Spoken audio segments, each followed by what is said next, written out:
All right. Hello, everyone. Welcome back to my channel. And today I'm doing an author chat.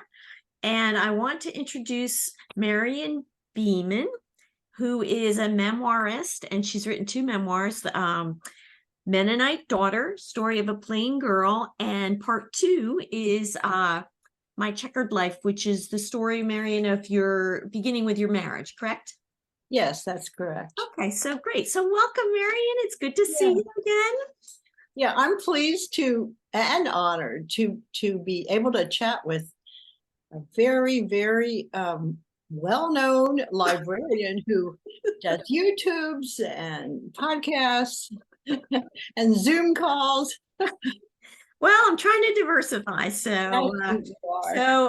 has been a lot of fun getting ready for it. So I think we're ready for some fun here. Um, I was wondering if you could just tell us a little bit about yourself and how your career as a teacher and how you became a writer. That's a good place to start. I've been teaching since I'm 21 years old, and I taught for so many years, decades. Then I retired because I saw that, of course, I'm getting older. My parents, my other relatives needed some help. So I retired. And then I miss my colleagues. I miss the students. I had no social interaction. I was sitting here at home. Oh, yeah. It's a big change. It's a huge change. Mm-hmm. And so, well, it takes a couple of years after you retire, I'll say that, to get your bearings. Yeah. I did French. I took some French lessons, and I tried some other things that just didn't challenge me. I wasn't interested in. And then a couple years into my retirement, I get in the mail continuing education brochures. And this one came from the place I did graduate school, University of North Florida. And it said, one of the entries was, "What the heck is a blog?" And this is back in 2012. And blogging had been going on for many years, but I was out of it because I was grading teaching classes. So I attended this class, and the woman who was leading a discussion showed examples of good blogs. And one of them was named Shirley Hershey Showalter. Now, I knew from her name that she lived in Lancaster County. She probably went to my school, Eastern Mennonite College, and met a guy from Virginia. That's what you can tell from a name. And the facilitator said, "Well, she has a wonderful blog." And I looked at it and I thought, that's great. I wonder if I could do that. So I started blogging, and my early efforts are certainly that of a beginner. And then when I got enough steam up, that, in my opinion, I contacted her, and then right away we became friends. We had so much in common. So my books have come from my blog posts. Mm-hmm. Plain and simple. Yeah. So that's how I started. I meant to, before we came on, I meant to look up when we started following each other, because I think you can do that like in WordPress, because Marian and I have been blogging friends for I don't know, 5 years maybe. I was going to say five or six for sure. I'll look it up. Any of your blog posts, and you tune in on mine. I don't know how we found each other. Yeah. I want to ask you, your full name is Marian Longenecker. Am I saying that right? Longenecker is my maiden name. It's a German Mennonite name. German. Isn't that like a famous basket making company in Pennsylvania? Well, that's news. Longenecker. I feel like there's like some super popular baskets in Pennsylvania. Longenecker. I'll look it up. But I have been away from Pennsylvania. I've lived in Florida for over 50 years. I didn't know that. Yeah. Oh my gosh. 56 years, the length of our marriage, actually. Wow. So we would go back frequently when our kids were little, and we visit friends and relatives. But now they're gone. The Yeah. houses have been sold and we don't go Yeah. back much anymore. Yeah. I will be going to my my class reunion in April of 24. My high school class reunion. Oh, So I'll for nice. sure go down. How many were in your high school class? A little over 100. Okay. I think it was, or maybe I'm thinking of my college class. I'm not sure, but it wasn't Huge number. it wasn't gigantic. Yeah. All right. So what inspired you to write Mennonite Daughter? Well, Here, the I'm going to hold volume. up my copy. Oh, and I meant to tell you, this I got from our library. Did you know it's autographed? Yes. Now I autographed it because I did. Yeah. Yes, I did a presentation to one of my mentor friends, Susan Widener. She uses your library and she also has a women's writing circle. So she said, if you give me, when I was there, I sold books, a few, and she got one complimentary. And then she said, if you give me one extra, I'll put it in the library, the library that you look Yeah. at. So that's how come it's Yeah. autographed. Yeah, it's worth something, Barbara. It's due, so I don't know whether I maybe I should just hold on to it and not return it and say, oh, sorry, it's missing.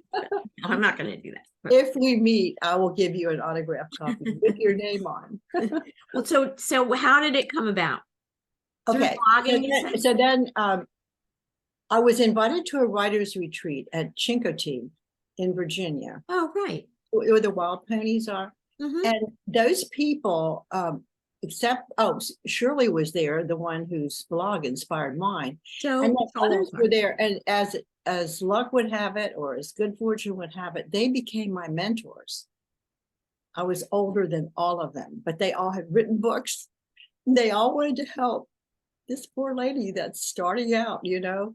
I was a teacher. So I've written nice. Journal, you know, I've written for educational journals. I had no trouble, you know, writing that, but writing stories was a different commodity altogether. So I had to take some classes to learn how to tell a story. Right. And a memoir, that's a different, it's not the story of your life exactly chronologically. It's, you have to decide what to pick out and talk about, right? Yeah. Thanks for pointing that out. An autobiography is written usually by famous people who have a ghostwriter, and they write about their entire life. Right, because you're like, oh, I didn't know you were such a good writer. I'm not a celebrity, and so I was told to write memoir, you're writing from memory, not from your imagination. As a fiction writer would do, you're writing from your memory, and so. Two things, you have to go back and recall things. And then also you are, you're working on your psyche too. Because if I wrote, my memoir has at its core, my pathway to forgiveness of my father. So I had to do some psychological type work. So as I'm writing this literary thing, this book, I'm also doing work on my psyche, if that's the correct one. Yeah. So whatever I would have given to a therapist, I put in here. Those funds I used to publish my book. Right. Well, that's a big distinction, because when you're writing fiction, you can detach yourself from it a little bit and not own the experiences the way in a memoir you absolutely, it's your feelings too. It's not just facts. So super interesting. And so I like how you have a lot of pictures in here. And now, did you say, like, I have some illustrations in here? Is that your husband's work? Right. Very nice. He contributed all the artwork, and some of it very intricate, to my first book. Then the second book about our marriage, he did even more illustrations, restored photographs. Then he designed the interior, and he also wrote 2 or 3 of the stories. And he did get on my nerves sometimes. the 2 creative people working together under the same roof. Well, and I'm sure it was a reciprocal thing. I don't think it was. That's what makes things checkered, which we'll talk about in your second book. So I have to say, I know I don't think people are going to know what this book is, but one of my favorite books growing up was called Cotton in My Sack. It's by Lois Lenski, and it was illustrated. And these illustrations remind me so much of, I think she illustrated it also. It's not I've heard a very of her well-known name. book. Lois Lenski. I don't think she became I don't know, for some reason it became, I really liked that book. But I want to ask you another thing is this, in the very beginning you have, it's like an artist's rendering. It's the Longenecker family at Bossler Mennonite Church and Schoolhouse. So it's Okay. Tell me about that. Yeah.